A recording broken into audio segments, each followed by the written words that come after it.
wabarakatuh. Apa kabar anak-anak pada pagi hari ini? Alhamdulillah, luar biasa ya.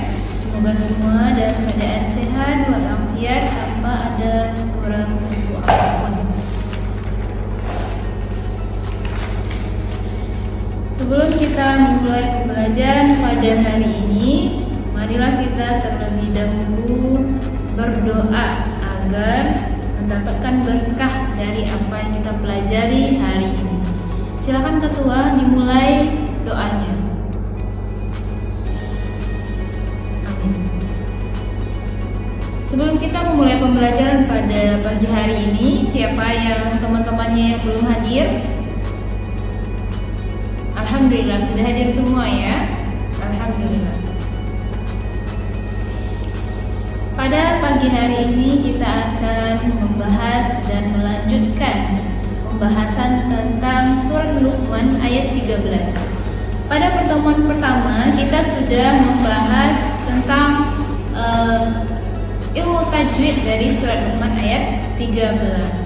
Nah, pada pertemuan ini kita akan membahas apa sih asbabun nuzul dari surah Luqman ayat 13, kemudian pesan-pesan apa yang terdapat dalam surah Luqman ayat 13 tersebut. Ananda, pembahasan pertama kita itu kita harus mengenal dulu apa itu yang disebut dengan asbabun nuzul.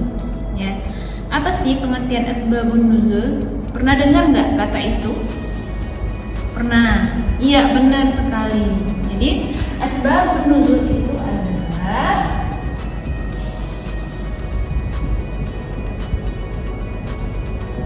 sebab diturunkannya ayat.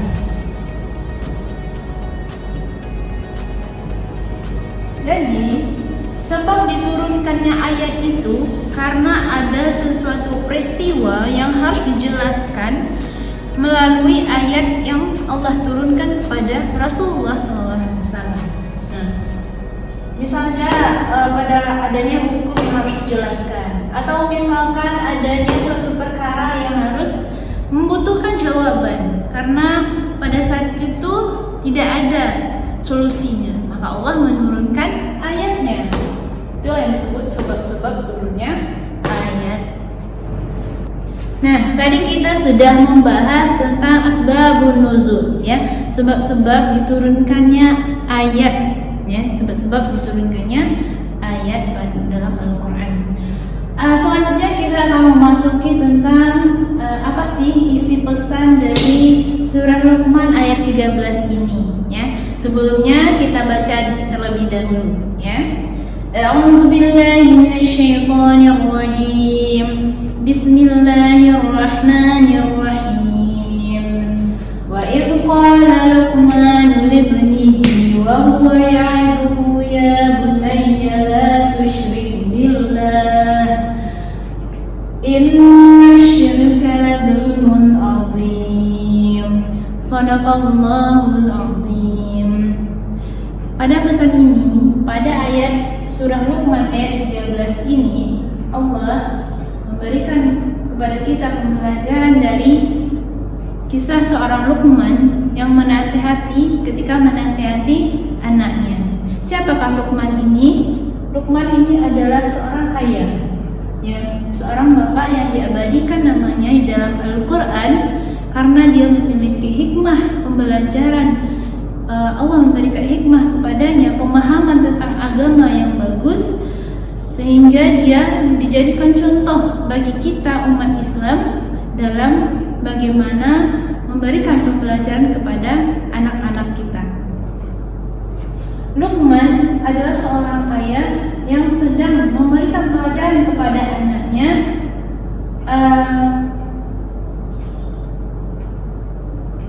memberikan pelajaran kepada anaknya.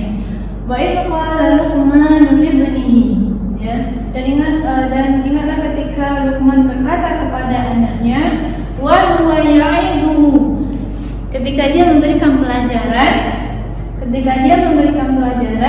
ya bunayya la tusyrik billah, ya bunayya, wahai anakku sayang, ya, ingat la tusyrik billah, jangan sesekali menyekutukan Allah. Perlu kita ingat di sini penekanannya adalah panggilan seorang ayah kepada anaknya dengan panggilan yang disenangi oleh anaknya, yaitu ya bunayya, yang artinya wahai anakku sayang, wahai belahan jiwaku. Jadi kalau kita mau memberikan nasihat kepada seseorang, kepada anak kita, maka tepuklah pundaknya, tepuklah kepalanya, belailah rambutnya, panggillah dengan panggilan penuh kasih sayang agar dia hatinya menyatu ke kita dan pelajaran yang akan kita sampaikan pun masuk ke hatinya, masuk ke dadanya. Ya, seperti yang dicontohkan oleh seorang ayah yaitu Luqman kepada anaknya. Apa pelajaran yang diberikan Luqman kepada anaknya? Yang pertama yaitu la tusyrik billah. Jangan sesekali menyekutukan Allah. Itu adalah pesan Luqman kepada anaknya. Apa itu menyekutukan Allah? Menyembah selain Allah Subhanahu wa taala, ya, menduakan Allah, ya, menjadikan Allah sesembahan yang lain, ya, memberikan sesembahan yang lain kepada Allah Subhanahu wa taala. Kemudian apa contohnya menyekutukan Allah?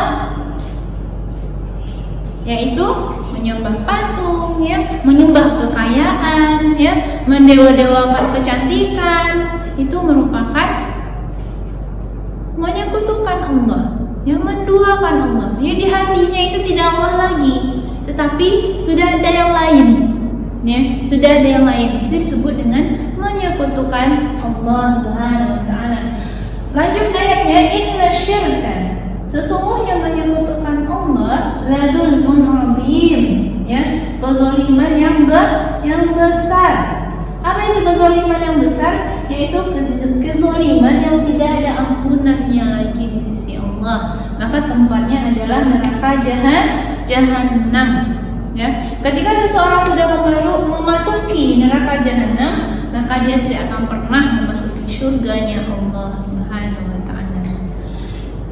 Anak-anak semua yang iman ini walaupun hanya sebesar biji zarrah, Allah akan memasukkan kita ke dalam surganya. Ya, kita lanjut. Jadi kezaliman yang besar itu tempatnya adalah neraka jahanam. Maka jauh-jauhkanlah dari berbuat syirik kepada Allah. Anak-anak semua, apa yang kalian tahu tentang syirik? Syirik itu terbagi kepada dua, ya. Syirik yang kecil, kemudian syirik yang besar. Ya. Dalam riwayatnya dikatakan bahwasanya kita apabila melakukan perbuatan syirik yang kecil seperti berobat ke dukun, ya, mempercayai dukun, kemudian memakai jimat. Ada anak-anak semua yang memakai jimat? Boleh memakai jimat, tapi bukan minta perlindungan kepada jimat itu, ya. Kalau anak-anak semua sudah minta perlindungan kepada jimat, maka sama saja anak-anak semua sudah memakai sudah berlindung selain kepada Allah Subhanahu wa taala. Ya, itu sama dengan berbuat syirik. Maka banyaklah istighfar, memohon ampun lagi kepada Allah, bersyahadatlah lagi agar Islamnya kembali, ya. Jangan sampai gara-gara hal-hal kecil menjadi syirik yang besar sehingga kita termasuk orang-orang yang murtad. Kalau sudah murtad gimana anak-anak? Salat kita nggak diterima, puasa kita nggak diterima, amal-amal kebaikan kita semuanya tidak diterima, karena kunci diterimanya amal perbuatan itu oleh Allah adalah tidak menyekutukan Allah Subhanahu wa taala. Bersyahadat, meyakini bahwasanya hanya Allah tempat kita berlindung, hanya Allah tempat kita meyakini segala sesuatu yang terjadi dalam hidup kita. La tusyrik billah. Apa artinya? Jangan sesekali menyekutukan Allah. Apa itu menyekutukan Allah? Yaitu menduakan. Ya, menduakan dengan apa? Dengan sesembahan lain selain Allah. Ananda tahu apa saja sesembahan lain selain Allah? Ya, bisa patung, ya, bisa kekayaan, ya, bisa pangkat, bisa kedudukan, semua yang dihambakan selain kepada Allah. La tusyrik billah, itu pesan yang pertama, ya. Jangan sesekali menyekutukan Allah, menduakan Allah. Sebaliknya adalah mengesahkan Allah.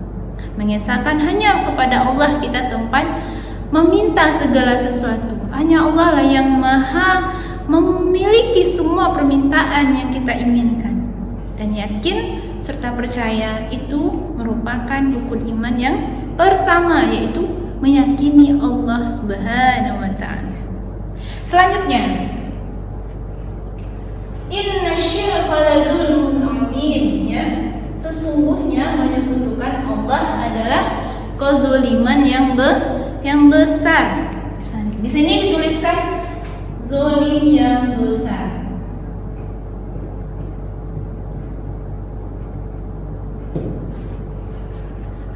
Kezaliman yang besar, ya. Tiada lagi kezaliman yang lain selain menyekutukan Allah. Kezaliman yang besar ini efeknya adalah neraka jahanam. Ya. Seseorang yang sudah memasuki neraka jahanam tidak akan pernah lagi bisa keluar dari sana. Ya, karena kunci yang pertama yang bisa menyelamatkan manusia itu adalah keimanan, walau hanya sebesar biji zarah, atau kalau zaman sekarang itu dibilang sebesar kuman atau atom atau apa lagi yang lebih kecil dari itu. Jika dia masih memiliki rasa keimanan di dadanya, dia akan tetap ke neraka, namun nanti setelah amalannya dibersihkan di neraka, maka Allah masih membawanya ke surga. Ya, itulah keistimewaannya orang-orang yang masih memiliki iman kepada Allah Subhanahu wa taala. Insyaallah kita berkumpul di surganya Allah nanti. Namun bagi orang-orang yang menyekutukan Allah, ya, menyekutukan Allah, maka dia termasuk kepada kezaliman yang besar, kezaliman yang tidak ada ampunan untuk dia dan tidak ada kembali kecuali memasuki agama Islam kembali, bersyahadat. Ya, baik anak-anak semua, kita tuliskan ya, apa sih pesan-pesan surah Luqman ini? Yang pertama yaitu memberikan pelajaran yang baik.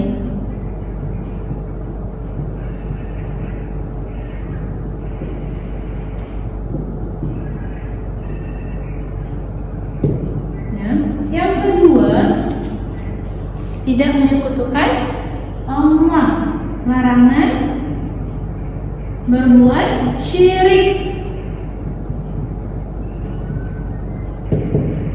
Yang ketiga, larangan berbuat zalim.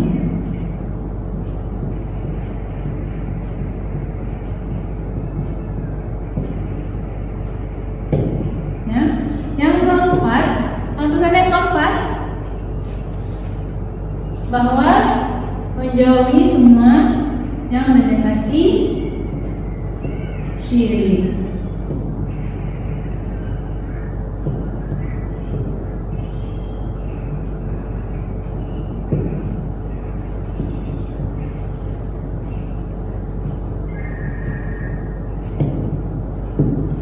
Ini ya Anda semua, silakan dicatat.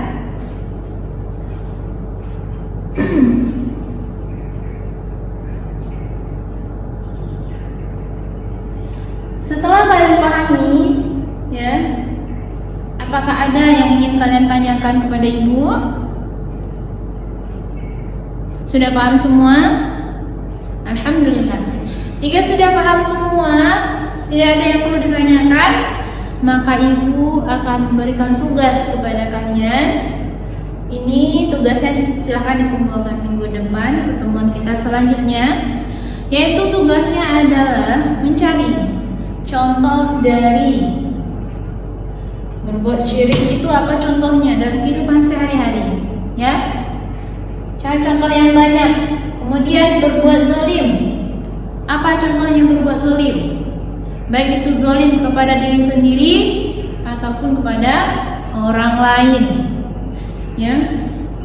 Kemudian itu saja. 3 saja. Silakan cari sebanyak-banyaknya. Minggu depan kita kumpul dan siapa yang paling banyak contohnya maka akan dapat reward dari ini. Ya. Sekian pembelajaran kita pada siang hari ini. Mohon maaf kalau dari awal sampai akhir tadi ada kata-kata ibu yang kurang pada tempatnya. Ibu mohon maaf. Sekian, terima kasih. Assalamualaikum warahmatullahi wabarakatuh.